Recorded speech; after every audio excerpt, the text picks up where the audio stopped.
성경이 필요하겠구나. 그렇게 해서 성경 번역 사역이 시작했고 지금까지 전 세계적으로 이 사역을 하고 있습니다. 네, 저는 이제 GBT 성경 번역 선교에 사역하고 있지만 전 세계적으로 한 120개의 성경 번역 선교 단체가 있습니다. 함께 협력하고 있고 현지에서는 SR이라는 단체가 있고 또 밀림에 갈 때는 또 항공이나 무전기 또 이런 사역들 하는 그런 단체들과 함께 협력하고 있습니다. 네. 전 세계에 몇 개의 언어가 있을까 한번 추측해 보실까요? 번역된 성경을 가진 성지가 얼마나 될까요? 네. 전 세계로 지금 현재는 2021년 10월 통계인데요. 7,300여 개의 언어가 있습니다. 되게 많죠? 우리나라는 그냥 한국어 하나지만 전 세계는 7,300의 언어가 있습니다. 그 가운데 성경이 번역되지 않은 단 한 절도, 예를 들면 창세기 1장 1절도 번역되지 않은 종족이 1892개의 언어가 됩니다. 그 언어를 쓰는 사람의 수가 한 장 넘겨볼까요? 전 세계적으로 대륙별로 이렇게 성경 번역이 필요한 종족들을 지금 통계를 보니까 아메리카, 유럽, 아프리카, 아시아, 태평양 섬 예, 다 합해서 1892개 됩니다. 그리고 그 언어가 1억 4천이죠. 그 중에서 이제 GBT 선교, 한국 선교사님들이 221분이 계시고, 한 25개국에서 80개 언어 관련 사역을 하고 있습니다. 네. 그 중에서 이제 가정수로 따지면은 싱글 선교사님들 포함해서 따지면 119가정인데, 한 50% 좀 넘는 분이 직접 성경 번역을 하시고, 또 어떤 선교사님들은 성경을 번역된 성경을 활용할 수 있도록 잘 쓰임 받을 수 있도록 그런 사역들을 하시고 어떤 분들은 언어학에 대한 것들 성경 번역이 이루어지기 전에 언어학적인 그런 준비를 하는 때로는 문자가 없거나 글을 모르는 분들을 위해서 문맹태치라 그러죠. 문해 교육을 하는 그런 선교도 계시고요. 또 저같이 본부에서 아니면 행정적으로 모든 선교사님들을 지원하고 관리하고 잘 할 수 있는 후방에서 그렇게 하는 선교사님들이 계시고 다양하게 함께 사역하고 있습니다. 네, GBT 선교사의 역사는 지금부터 약 30년 정도, 한 7년 정도 됐습니다. 처음에는 이 성경이 없다가 미국에 있는 선교사님들이 한국에 와서 1975년 우리나라에 빌리 그레함 목사님 오셔가지고 여의도 광장에서 아주 행사 그럴 때 그 이후에 오신 선교사님들이 성경 번역 선교를 좀 알리셨습니다. 그리고 이 성경 번역을 관심 있는 데 모였고 그러면서 1985년에 3월 28일에 이 법적으로는 GBT라는 것이 탄생했던 것이죠. 그러면서 그 이후에 이제 쭉쭉 역사가 흘렀고 지금은 2022년 됐고 그리고 지금 현재 GBT 선교사님들이 성경을 번역한 신구약 성경을 번역한 게 2권 정도 있고 나머지 신약 성경을 번역한 한 19개 성경을 번역했습니다. 네. 이 성경이 뭔가 하면은 이거는 물론 원본은 아니지만 1882년에 중국에서 사역하신 존 로스 선교사님이 그 함경도 지금 북한 땅이죠. 그래서 그 홍산 장사꾼들이 그 중국에서 장사를 하다가 이 로스 성경을 만나가지고 조선이란 나라에 성경이 없다는 걸 알고 이들이 알 수 있는 성경을 번역하자 해서 중국에서 몰래 성경을 번역했습니다. 그때 1882년에 이 신약 성경 번역됐고 그 당시에는 우리나라가 세국 정책이었기 때문에 성경이 들어올 수가 없었습니다. 그래서 보따리에 몰래 숨겨가지고 번역된 성경이 들어왔고 그 번역된 성경을 읽으면서 물론 선교사님들이 나중에 들어왔죠. 선교사님이 들어올 때 1884년에 언더우드 또 아펜젤 선교사님이 들어오실 때는 이미 믿는 자들이 생겼습니다. 이 땅에 있었고 그들에게 이제 세례를 주는 그런 일들이 곧바로 있었죠. 그리고 그때 이후로 전 세계적으로 마찬가지지만 이 성경은 번역된 성경은 안식년도 필요 없고 아프지도 않고 그렇습니다. 그 말씀을 읽게 되면은 이 가장 온전하게 하나님 말씀을 복음을 전할 수 있는 가장 훌륭한 선교사 역할을 하는 것이 성경입니다. 저것이 이제 우리 GBT 안양에 있는 본부 사무실에 번역된 성경을 쫙 전달해서 해놓은 그런 성경들입니다. 그리고 저게 보게 되면은 또 뭔가 하면은 아무것도 비어 있지 않는 텅 빈 것이죠. 앞으로도 전할 성경이 많이 있습니다. 네. GBT 선교사는요, 한 장 더 넘겨주실래요? 한국교회와 성도님과 함께 하나님 말씀을 언어로, 삶으로 전하는 사역을 하고 있습니다. 말씀으로 번역할 뿐만 아니라 실제로 삶으로 하나님 말씀을 번역할 때만이 진정한 말씀의 능력이 나타나는 것이죠. 저희 가정 소개를 좀 해드리겠습니다. 저와 아내고요. 사실 저의 선교명이 선교지에 있을 때, 인도 있을 때는 이산지 주소서라 지었습니다. 네, 2015년도 인도에서 찍은 사진입니다. 저의 딸들이고요. 2002년부터 5년까지 사역을 하고 2008년, 9년에 이제 언어 훈련하고 이제 인도로 갔죠. 한 장 더 읽어볼까요? 사실 성경 번역 선교를 하기 위해서는 조금 언어학적인 그런 훈련이 필요합니다. 그렇기 때문에 한동대학교 안에 있는 그 대학원 안에서 언어학 석사과정 훈련을 같이 하게 되었습니다. 네. 그리고 선교지 이제 인도 북동부로 가게 된 것이죠. 한 장 더 넘겨볼까요? 네, 인도로 가게 된 이유는요. 네, 넘겨볼까요?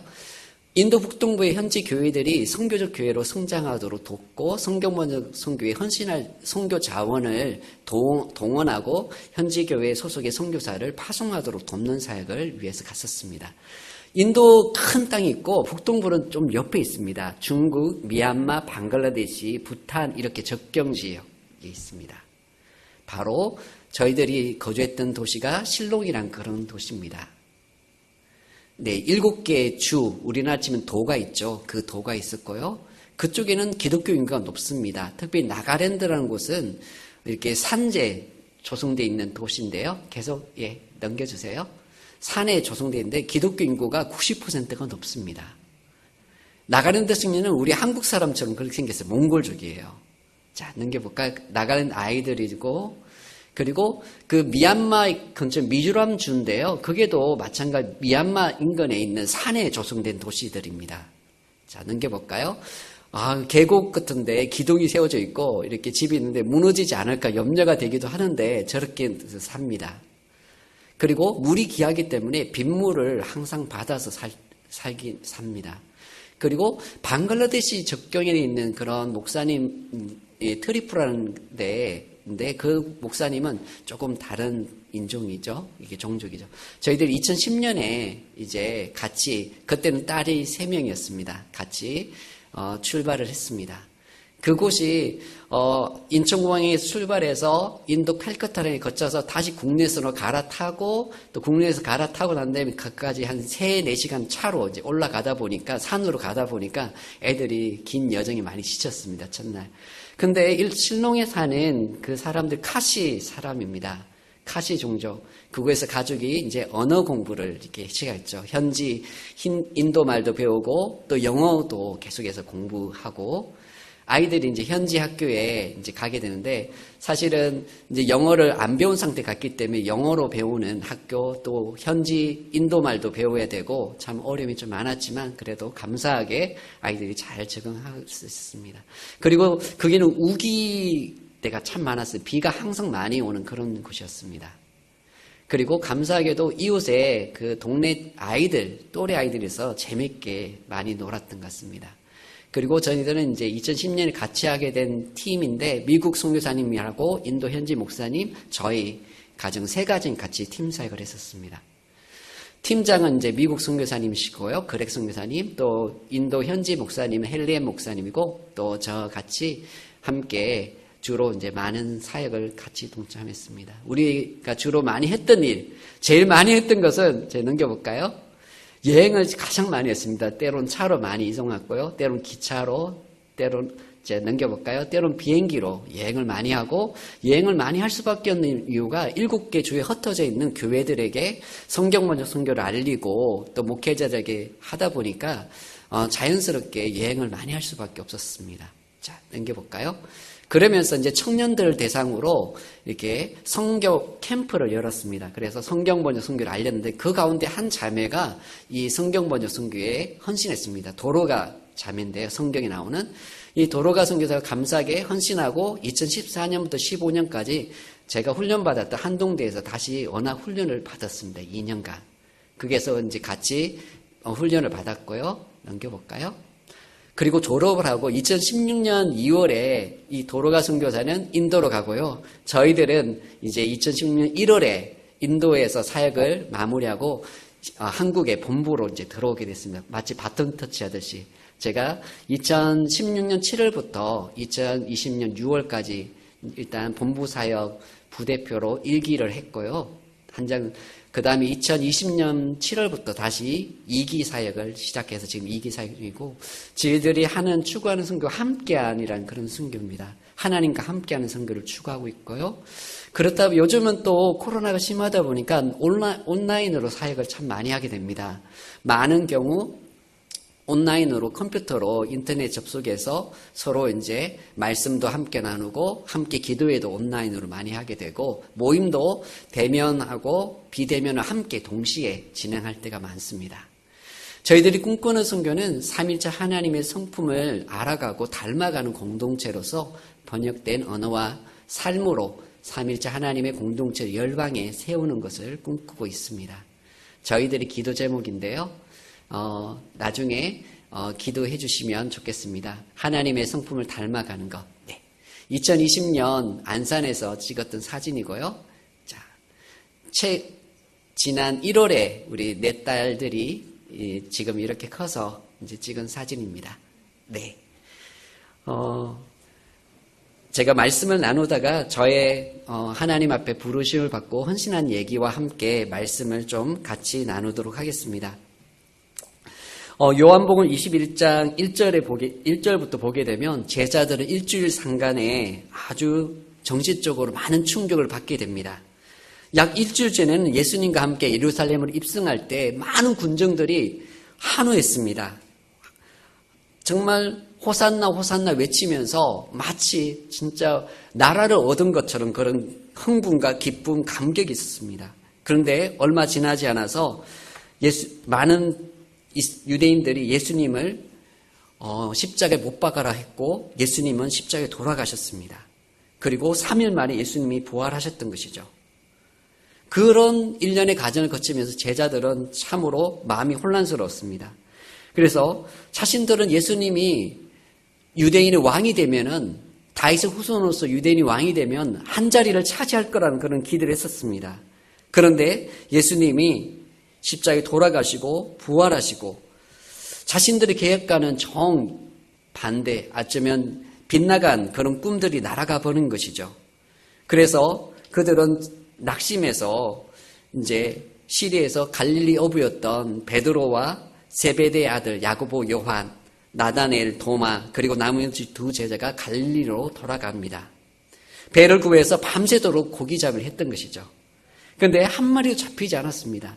이제 새벽 미명에 이제 동이 터오를 쯤에 육지에서 이게 소리가 들립니다. 여보게들 고기를 잡았나? 그들이 대답하죠. 고기를 잡지 못했습니다. 그랬더니 오른쪽으로 그물을 던져보게. 고기가 잡힐 것세. 그 말을 들은 제자들이 오른쪽에 그물을 내리자 정말 그물을 건져 올리는 순간 어부들이 느낄 수 있는 그 손맛이 느껴졌던 것이죠. 참 신기한 일이었습니다. 바로 그때 요한의 마음에 그 말씀을 하신 분이 예수님이란 걸 알았습니다. 그래서 베드로에게 놀란 어조로 말하죠. 예수님이다. 우리 주시다. 베드로는 요한의 말을 듣고 바다로 뛰어듭니다. 참 성미가 급하죠. 그래서 예수님 계신 곳까지 헤엄쳐서 갑니다. 그리고 나머지 제자들은 고기를 다 얹고 배를 육지로 대죠. 예수님은 이미 숯불을 피우고 아침 준비를 해놓으셨습니다. 생선하고 떡으로 이렇게 아침을 하는 거죠. 그러면서 같이 아침 식사를 했습니다. 제자들은 식사를 하는 내내 아무런 소리를 할 수가 없었습니다. 그러다가 이제 식사 끝날 즈음에 제자들이 숯불을 바라보고 있었습니다. 그 모닥불을 바라보면서 아마 예수님이 함께 했던 그런 생각들을 파노라마처럼 지나갔을 것입니다. 그런데 갑자기 예수님께서 베드로에게 물으시는 거예요. 요한의 아들 시몬아, 내가 이 사람들보다 나를 더 사랑하느냐? 너무 갑작스러운 예수님의 그 질문에 베드로는 당황했습니다. 아마도 예수님의 눈을 바로 마주치지 못했을 것입니다. 왜냐하면 얼마 전까지만 해도 예수님을 부인하고 예수님을 욕하고 예수님을 배신했던 자신이 부끄럽기 때문입니다. 잠시 침묵이 흐른 뒤에 베드로가 대답합니다. 주여, 그렇습니다. 내가 주님을 사랑한 줄 주께서 아십니다. 그러자 예수님께서 내 어린 양을 먹이라고 하십니다. 자, 첫 번째 그 질문으로 이 베드로가 이제 끝났으면 좋았을 텐데 잠시 뒤에 다시 한번 예수님이 부르십니다. 요한의 아들 시몬아. 이번엔 또 어떤 말씀을 하시려나 하면서 어쩌면은 베드로가 예수님의 얼굴을 바라보고 눈빛을 바라봤을 것입니다. 그럴 때 예수님께서 말씀이 이어지죠. 네가 나를 사랑하느냐?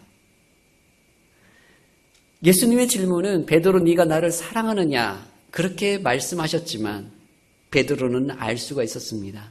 예수님의 그 질문의 의도는 그것이 아니라 내가 너를 사랑하는지 네가 아느냐? 그 눈빛이었죠. 그 사랑의 눈빛이었습니다.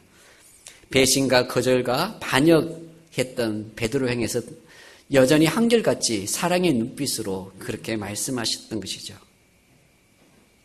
베드로가 그렇게 물으시는 것을 보면서 베드로가 주여 그러하입니다. 내가 주님을 사랑합니다. 그렇게 고백했죠. 그러자 예수님께서 내 어린 양을 치라고 말씀하셨습니다. 두 번째 질문이 마치고 난 다음에 이제 질문이 끝났으면 좋을 텐데 또다시 예수님께서 이렇게 질문하시죠. 요한을 시몬아. 이렇게 다시 부릅니다. 예수님을 중심으로 가운데 숯불이, 모닥불이 피워져 있고 베드로, 요한, 그리고 야고보, 나다나엘, 도마, 그리고 이름을 기록하지 않은 나머지 두 제자가 숯불을 둘러 앉았습니다. 마치 예수님과 베드로 둘 사이에 대화가 오는 것 같지만 그 자리에 있는 나머지 제자들도 그 질문에 요한의 아들 시몬아 그렇게 물으시는 그 이름에 자기의 이름을 넣어봅니다. 마음속으로. 세베대 아들 요한아, 세베대 아들 야고보야, 나다나엘아, 내가 나를 사랑하느냐? 도마야, 내가 사랑하느냐? 예수님께서 비록 베드로에게 던졌던 질문이지만 베드로만 배반한 건 아니었습니다. 베드로만 반역하고 배신한 게 아니었습니다. 나머지 제자들도 다 배신했던 것이죠. 그런 제자를 향해서 베드로에게 던졌던 이 사랑의 물음에 답을 요구하셨던 것입니다. 아마 나머지 제자들도 그렇게 자신의 이름을 넣으면서 예수님의 물음에 답을 했습니다. 예수님께서는 양떼를 먹기 전에 예수님의 사역을 맡기시기 전에 그 사람에게 네가 이것을 할 수 있느냐? 네가 이것을 할 수 있는 능력이 있느냐? 네가 이것을 할 재능이 있느냐? 그렇게 묻지 않으십니다. 예수님께서는 네가 나를 사랑하느냐? 그렇게 물으십니다. 네가 다른 사람들보다 나를 더 사랑하느냐? 그렇게 물으십니다. 예수님께서는 늘 하나님의 사람들을 부르실 때, 하나님의 일꾼들을 부르실 때 그 사람에게 있는 재능과 능력보다는 그 사람이 예수님을 진실로 사랑하는지를 더 묻고 그것에 대답을 듣기 원하십니다. 예수님이 여러분에게 네가 나를 사랑하냐 물으시면 여러분은 어떻게 답변하시겠습니까? 저는 선교사로 부름을 받고 지금까지 베드로에게 했던 이 질문에 대해서 답을 해와오는 그런 과정이 있었고 앞으로도 어쩌면 많은 순간에 어떤 고비의 순간에 때론 어떤 결정의 순간에 이런 질문 앞에 나는 답을 해야 될 것 같습니다. 저는 청리면에 태어났고 목사님이 말씀하신 건 불신 가정에서 태어났습니다. 그러다가 대학교 1학년에 제가 입학을 했습니다. 92년도에 대학교 1학년 갔었죠. 경북대학교 무기재료공학과를 입학하게 되었습니다. 그곳에서 학생 기숙사 생활을 하게 됐는데 1학년 3월 말이었습니다. 아마 3월 26일이나 25일이었던 것 같습니다. 그때 제가 머물렀던 기숙사에 방문에 똑똑똑 녹화하고 들뜨는 거예요. 그래서 누군가 이렇게 방문을 열었더니 혼자 있는 4인 1실이었는데 혼자 있는 저게 뿔테 안경을 써 나이가 조금 들어 보이시는 분이 잠깐 실례해도 되겠냐고 묻는 거예요. 보니까 그 당시에 이제 정자공학과 박사과정에 있는 분이었어요. 그러면서 잠시 시간이 되냐고 혹시 복음에 대해서 들어보지 않겠냐고 그렇게 노크를 하면서 들어왔습니다. 그 사람이 이제 저는 시골에서 왔기 때문에 좀 순진하기도 하고 그렇지만 또 제 고집도 있다 보니까 사실은 복음에 대해서 캠퍼스에 있으면서 여러 번 듣게 됐거든요. 신입생 때. 그런데 들을 때마다 별로 관심이 없었습니다. 그런데 그분이 이제 들어왔고 예의상 그분에게 시간을 드렸습니다. 그래서 그분이 예수님에 대해 복음에 대해서 이렇게 설명을 했죠. 다 듣고 난 다음에 예수님에 대해서 이렇게 알아보고 싶지 않냐고 그렇게 질문을 던지는 거예요. 사실 그전에는 복음을 전하는 사람 몇 번 만났을 때마다 저는 싫은데요. 저는 못 믿겠는데요. 그렇게 거절했었습니다. 그런데 제 마음속에 궁금한 것이 한 가지 생겼습니다. 저를 만났던 사람들 대부분이 대학교 3학년, 4학년 혹은 대학원생이었습니다. 이번에는 박사과정인 사람이 저에게 찾아온 거죠. 도대체 신입생인 나보다 훨씬 더 바쁠 텐데 이 사람들은 왜 자기의 시간을 들여서 왜 싫다는 사람들에게 때로는 냉정하고 때로는 매몰차게 거절하는 그 사람들에게 복음을 전하려고 하려는 것일까? 도대체 무슨 힘이 이들을 이렇게 만드는 것인가? 거기에 대한 호기심이 생겼습니다. 궁금증이 생기신 거죠. 그러면서 그분에게 물었습니다. 왜 근데 나이가 훨씬 많으셨기 때문에 형님은 예수님을 믿고 예수님을 전하십니까? 그렇게 물었더니 그 얘기를 하자면 조금 시간이 많이 필요한데 조금 뒤에 이틀 정도 뒤에 만나면 어떻겠냐. 그래서 그렇게 했습니다. 그리고 새롭게 만날 때가 3월 28일이었습니다. 오늘 3월 27일이죠. 3월 28일 토요일에 기숙사 교수님들 사택 같은데 뒤편에 조용한 데서 만났습니다.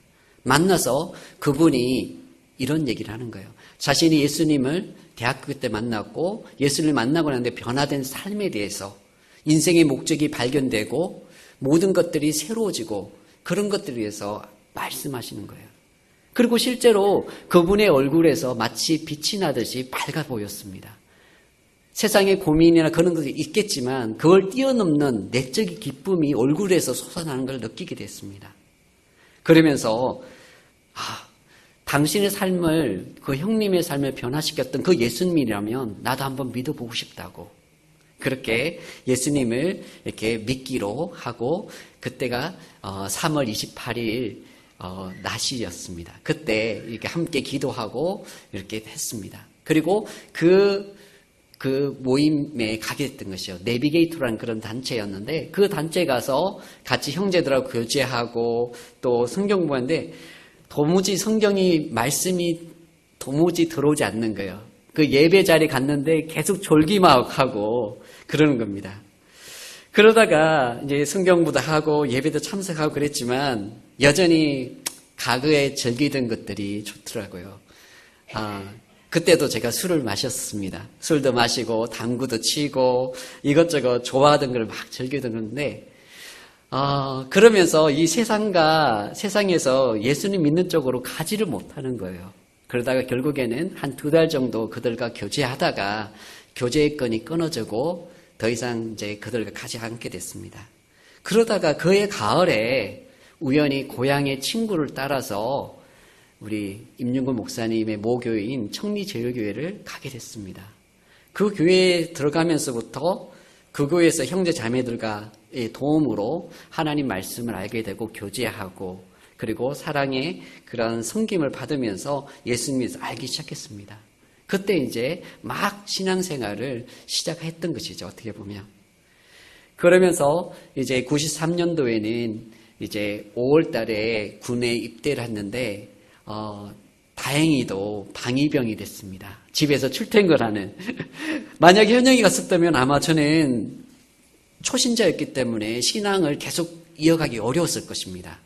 근데 방위병이다 보니까, 퇴근하고 위에는 부대에서 나오고 난 다음에는 할 일이 별로 없습니다. 그리고 어디 가지도 못합니다. 그러다 보니까 자연스럽게 퇴근할 때마다 그냥 교회에 들렸다가 기도하고 돌아가고 그리고 부대에서 이렇게 잠깐 쉴 때마다 이게 훈련소에서 받았던 국방색 그 신약성 폭개 성경을 주머니에 넣고 있었거든요. 저는 담배도 이제 그때 피지 않았기 때문에 그냥 쉬는 시간에 성경을 펼쳐서 읽기 시작했습니다. 잘 모르지만 초신자였지만 그런데 의외로 이상한 일이 발생하게 됐습니다. 그게 같이 있던 부대 선임들이 제가 독실한 그리스도인으로 착각하기 시작했습니다. 저는 이제 막 시작한 초신자였는데 다들 독실한 그리스도인으로 알게 되고 얘는 술을 마시면 안 된다면서 술자리에도 술도 안 마시게 되고 막 그렇게 됐습니다. 그러다가 제가 행정병에서 이제 그런 오해가 쌓이기 시작하면서 물론 하나님의 섭리죠. 군종병이 됐습니다. 이제 예수님 막 시작했는데 군종병이 돼서 부대에서 이제 전도사님을 도와가지고 예배를 섬기는 그런 역할을 하게 됐습니다. 예, 그렇게 참 하나님 은혜 가운데 말씀과 기도로 성장하다가 이제 군 생활 마치고 복학을 앞뒀는데 복학을 앞두고 두려움이 생겼습니다. 예수님이 그 2년 군 생활 동안 저의 삶이 완전히 바뀌기 때문에 이전에 이제 복학하게 되면은 이전에 대학교 1학년 초에 제가 막 술 마시고 그럴 때 만났던 친구들이 나의 변화된 모습에 좀 충격을 받을 것 같고 혹시라도 옛날처럼 돌아갈까봐 두려웠습니다. 신앙을 떠나서 다시 세상으로 갈까봐 너무 두려웠던 것이죠. 그래서 이제 기도하기를 하나님 저 혼자 신앙생활 어려우니까 공동체에 조금 가면 좋겠습니다. 공동체를 허락해 달라고 그렇게 기도했습니다. 그랬을 때 이제 만났던 공동체가 40명의 그 크리스찬 형제들이 기숙사 생활하는 그런 공동체였습니다. 이게 경북대 기독센터라고 그랬는데 지금은 옛날엔 기독학생회관이라고 그랬는데 캠퍼스 옆에 한쪽에 그런 기숙사가 있었습니다. 1층, 2층 기숙사고 3층은 예배당인데 그곳에 이제 들어가게 됐던 것이죠. 공동체.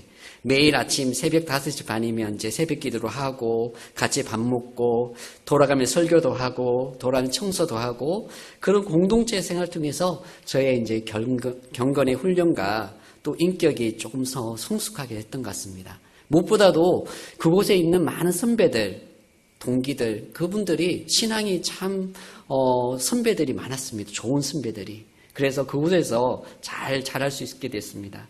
그러면서 또 생각했던 것이 말씀을 좀 배우고 싶다. 그래서 그 당시에 선교단체인 하나인 ESF라는 그런 단체에서 성경 공부를 시작했습니다.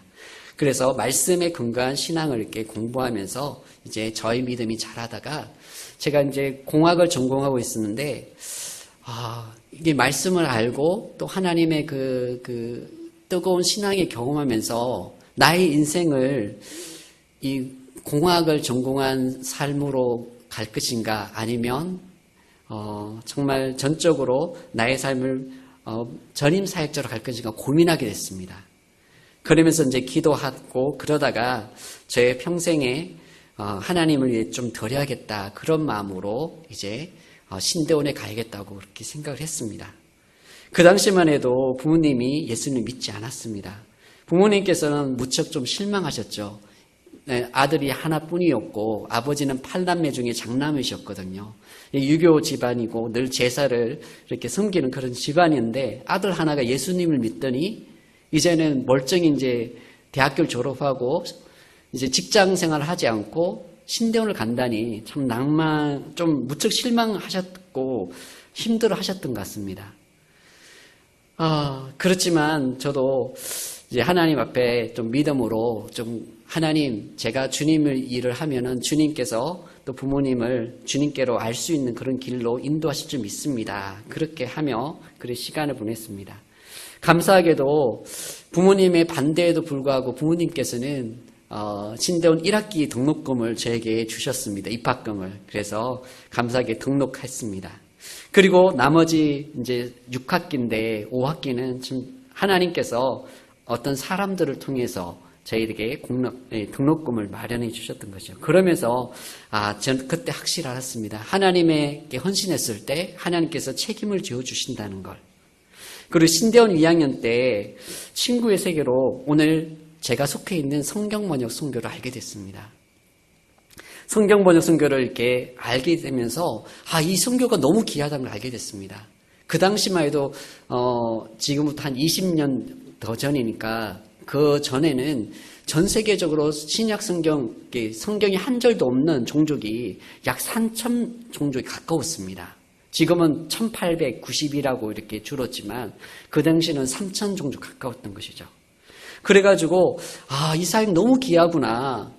그래, 내가 이 사역을 위해서 목회자로서 지원해야겠다, 동력해야겠다, 그런 마음을 가졌습니다. 왜냐하면 예수님을 이렇게 믿으려고 했을 때, 또 신대원 갔을 때 부모님이 반대하셨는데 이제 선교사가 된다고 하면은 더 낙심하지 않을까, 그런 인간적인 두려움이 많았습니다. 복음을 전할 기회는 더 이상 없지 않을까, 그런 생각이 많았습니다. 그리고 또 한 가지는 무엇인가 하면 이 성경번역 선교를 위해서는 언어학적인 그런 재능이 있어야 된다는 그런 생각을 많이 했습니다. 저는 공대인데 인문학, 영문학이나 국문학이나 다른 것도 아니고 번역을 한다는 것은 문학적인 그런 재능이 있어야 되는 거 아닌가? 그러면서 저는 공학도인데 거리가 너무 멀었습니다. 그리고 또 이 사역을 하다 보니까 국제단체 하다 보니까 영어로 모든 것들을 사역을 해야 되는데 영어 준비가 전혀 안 돼 있었습니다. 그래서 모든 것들이 불가능했던 것이죠. 그러면서 하나님, 다른 건 안 되고 그냥 제가 잘 돕는 목회자가 되겠습니다. 이 사역을 했습니다. 그러다가 그해 가을에 신대원에서 선교제를 하는 가운데 하나님께서, 물론 그 당시에 강사님이 누군지 어떤 본문인지 잘 기억이 나지 않습니다. 그런데 마음속에 이런 마음을 주시는 거예요. 네가 나를 사랑하느냐, 그런 마음을 주시는 거예요. 그래서 주님, 제가 주님을 사랑하죠. 당연하죠. 그렇기 때문에 부모님의 반대에 불구하고 제가 신대원에 온 거 아닙니까? 목회자가 되려는 거 아닙니까? 그랬는데 하나님께서 그 다음에 또 이런 마음을 주시는 거예요. 네가 나를 사랑한다면 네가 하고 싶은 거 하지 말고 내가 내게 하길 원한 걸 해라. 딱 그 마음을 주시는데 그 답은 뻔하였거든요. 하나님이 너무 하기 원하는 것은 성경번역 선교구나. 지금 현재 수많은 그 총신신대원에 많은 목회자들이 있지만 선교에 관심 있는 분들도 소수지만 또 선교에 관심 있는 중에 또 성경번역 관심 있는 분들은 더 소수거든요. 그 소수 중에 제가 한 명인데 이걸 알게 하셨는데 그렇다면 하나님이 하기 원한 걸 이거군요. 그러면서 하나님 앞에 네, 알겠습니다. 제가 순종하겠습니다. 그렇게 기도했습니다. 참 하나님께서 감사하게도 제가 나중에 신대원을 졸업하고 나중에 이제 목사 안수를 받고 그쯤에 이제 아버님이 먼저 이제 지금 청리제일교회 나가시고 나중에 또 제사 문제를 이제 처리하시고 어머님이 1년 뒤에 또 나가시고 그래서 지금 감사하게도 부모님이 청리제일교회에서 신앙생활을 하고 계십니다. 정말 신대원과 동시에 또 졸업하고 결혼했고 그리고 저는 이제 졸업하고 참 하나님께 헌신했으면 하나님이 길을 금방 열어주실 줄 알았습니다. 근데 하나님께서 파송교회를 만날 때까지 시간이 좀 필요했던 것 같습니다. 교회를 만나지 못하고 저는 이제 캠퍼스 선교단체 간사가 됐습니다. 뭔가 하면 CMF라는 대전 충남 지역의 의대생들과 기독 의사들을 대상으로 하는 사역을 하게 됐습니다. 그 사역을 한 4년쯤 하다가 지금의 이제 파송교회를 만났는데 파송교회가 좀 독특합니다. 대전에 있는 세이 백화점 안에 있는 교회입니다. 직장교회죠. 그 교회에서 선교사로 나갈 목사님을 이렇게 목회자로 초빙하기 원했습니다. 그래서 제가 그때 대전에 있었고 목사였고 그리고 선교사로 나갈 사람이었죠. 그러니까 그 교회에서 이제 3년 정도 목회를 하고 그 교회 파송으로 이제 선교사로 헌신했습니다. 그리고 선교사 헌신한 다음에 이제 성경 번역을 위해서 동역자들에게 말했죠. 저는 어느 종족 가서 성경을 번역해 줄 겁니다. 막 그렇게 했죠. 그런데 신대원 2학년 때 신대원 2학년이 아니라 그 아릴락 대학원 한동대 대학원 2학년 때 GBT 본부에서 이제 전화가 왔습니다. 그 부대표님이 인도 북동부에 우리 GBT 선교사님이 한 분 필요한데 한번 생각해 보지 않겠냐고. 근데 인도 북동부 가게 되면 직접 성경을 번역해 주는 사역은 아니더라고. 그곳에 가게 되면은 많은 교회들이 있고 청년들이 있는데 그 성경 번역 선교를 알리는 사역을 해야 되는 사역이라고. 근데 그 교회는 장로교가 많기 때문에 인도 북동부에 장로교 목사님이 필요하고 그리고 청년들 대상으로 사역하는 청년 사역 경험자가 필요하다. 이게 그 당시에 훈련받던 여러 선교사님들 중에 신임 선교사님 중에 어쩌면은 그 자격의 조건에 맞는 사람이 저였던 것 같습니다. 장로교 목사이고 또 캠퍼스 사역을 통해서 청년 사역에 경험이 있는. 그래서 갈등이 생겼습니다. 하나님, 성경 번역 선교를 위해서 또 한 종족을 말씀을 전하기 위해서 훈련을 받았고 그렇게 많은 파송교회나 동역자들에게 나누었는데 지금 제안받은 사역은 그렇지 않습니다. 그러면서 기도했면서 결정했던 게 뭔가 하면은 네가 나를 사랑하느냐 그 마음이었어요. 그러면서 네가 하고 싶은 걸 하는 게 아니라 내가 내게 하기 원한 거 하라라. 그 말씀이죠. 그 마음이었습니다. 그러면서 아내와 함께 이제 그 사역을 위해서 이제 인도 북동부로 가기로 결정을 했던 것이죠. 근데 인도 북동 가는데 인도 북동부에는 한국인이 거의 없습니다. 한국인 선교사들이 없던 것이죠. 그러다 보니까 모든 정착을 스스로 알아서 해결해야 되고 그랬던 것입니다.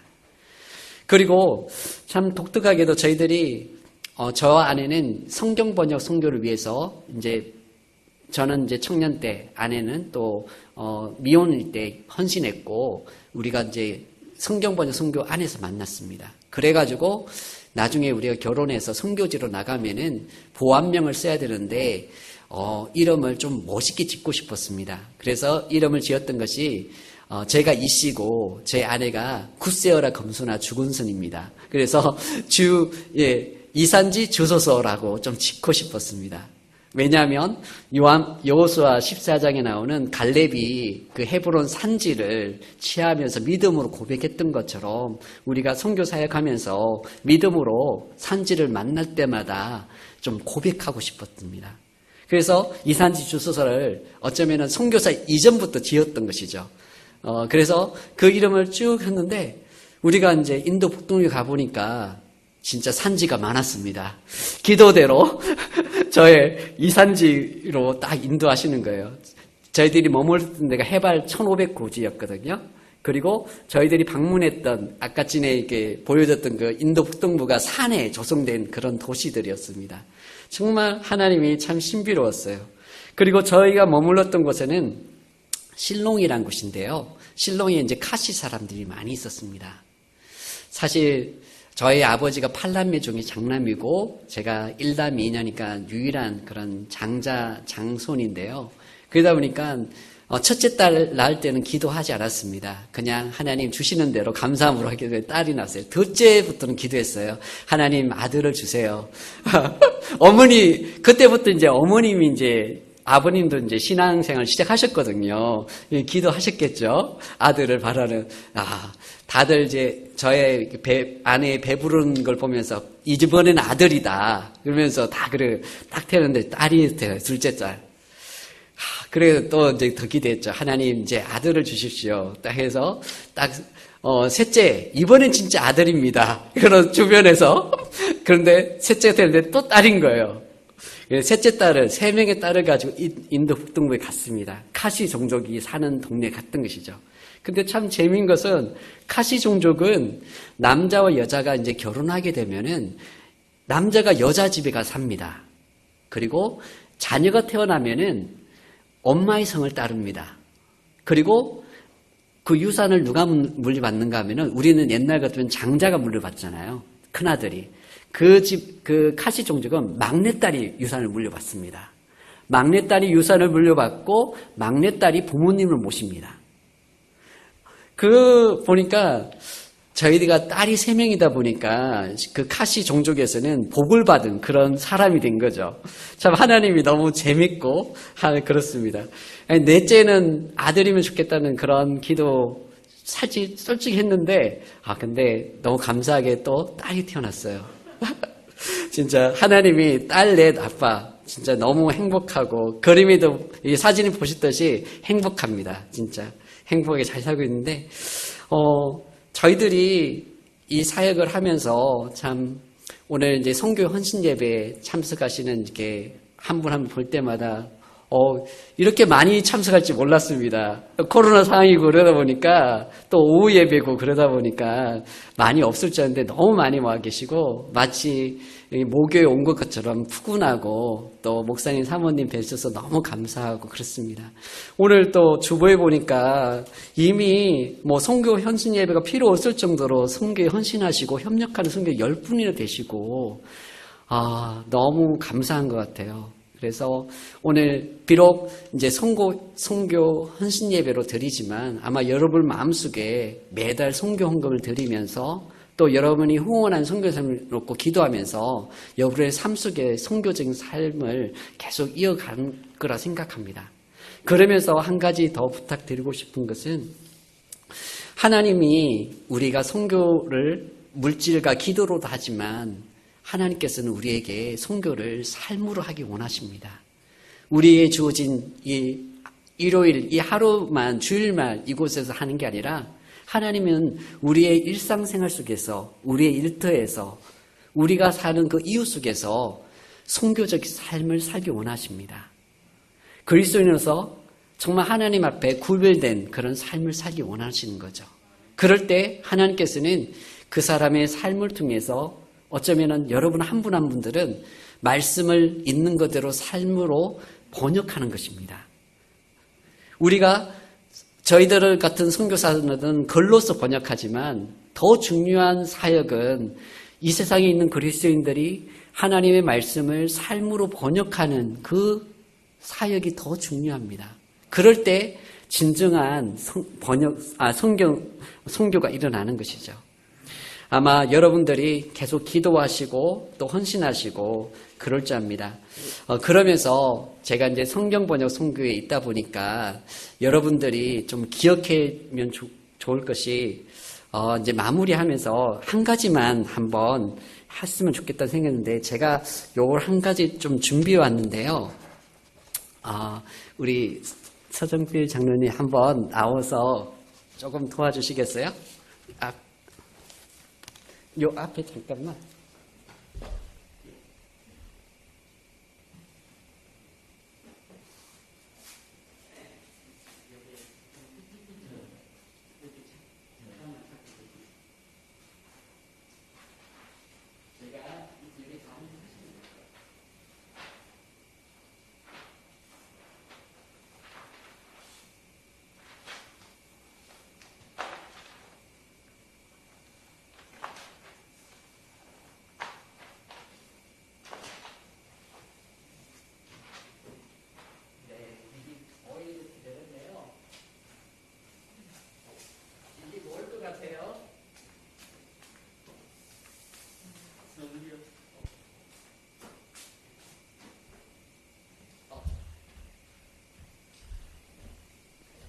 이게 뭔가 하면요.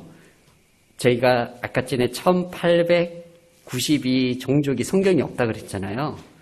이게 작은 종족이 이름들이 물론 이 중에서는 이제 성경본 시작된 종족도 있지만 여전히 성경이 없는 종족들의 이름을 짧게 기록한 거예요.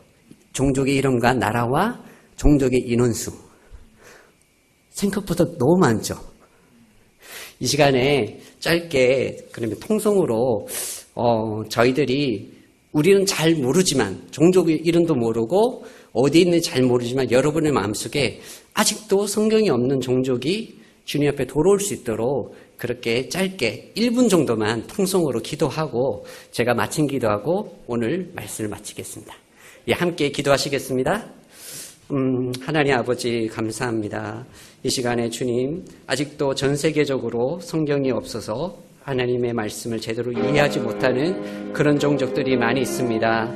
하나님 이들에게 하나님의 말씀이 전파될 수 있도록 도와주시고 하나님의 영광이 드러날 수 있도록 하나님 도와주시기 원합니다. 아버지 하나님 불쌍히 여겨 주시옵소서. 주님 우리는 이렇게 성경을 많이 읽고 가지고 있습니다. 하지만 여전히 그 땅 가운데 영적으로 말씀이 없어서 죽어가는 많은 영혼들이 있는데 하나님의 긍휼과 은혜가 있게 도와주시고 이들에게 하나님의 일하심이 일어날 수 있도록 도와주시옵소서. 주님 하나님 많은 교회들과 많은 성도들이 하나님 말씀을 가지고 함께할 수 있도록 도와주시옵소서. 주님 주님 앞에 나갈 수 있도록 해주시기 원합니다. 주님 앞에 간구합니다. 주님 하나님 아버지 감사합니다. 주님이 사랑하는 우리 대한교회 성도님들이 하나님 앞에 함께 예배하며 또 선교 헌신 예배로 드립니다. 이미 10개의 선교사님들 지역과 또 선교사님들을 섬기고 기도로 동력하고 있습니다. 너무 감사합니다. 계속해서 이 대한교회와 함께 열방을 섬기는 그런 일들이 일어나기 원합니다. 그와 함께 오늘 요한복음 21장 말씀처럼 예수님께서 우리에게 늘 물으십니다. 어떤 사역을 하기에 앞서서 우리가 가지고 있는 재능이나 능력이나 돈이 아니라 네가 나를 사랑하느냐 그렇게 물으실 때 주님 우리가 주님을 사랑합니다. 그러한 고백을 하기 원합니다. 그 사랑의 고백을 우리의 입술뿐만 아니라 우리의 삶의 고백으로 드림을 통해서 일상생활 속에서 하나님의 말씀대로 살아갈 수 있도록 은혜해 주시기 원합니다. 하나님 여전히 전 세계적으로는 하나님의 말씀이 없어서 죽어가는 1892 종족이라는 그런 종족이 있습니다. 이 대한교회 가운데 있는 종족이 펼쳐지는 우리는 알지 못하고 어느 나라인지 어떤 사람인지 알지 못하지만 주님 하나님께서 하나님의 사람들을 계속 일으켜 주시고 하나님의 교회들을 일으켜 주셔서 이 사역에 위해서 함께 동력하고 동참하며 기도할 수 있도록 은혜해 주시기 원합니다. 하나님 저희들이 말씀을 번역하는 것이 글로만 언어로만 하는 것이 아니라 하나님의 께서 말씀하신 것을 삶으로 번역하는 것이 모든 그리스도인들이 주어진 사명인 줄 압니다. 일상생활 속에서 하나님 말씀대로 삶을 통해서 세상이 우리들의 삶을 보면서 말씀을 읽을 수 있는 그런 은혜가 있게 해주시기 원합니다. 감사드리며 예수님의 이름으로 기도드립니다. 아멘.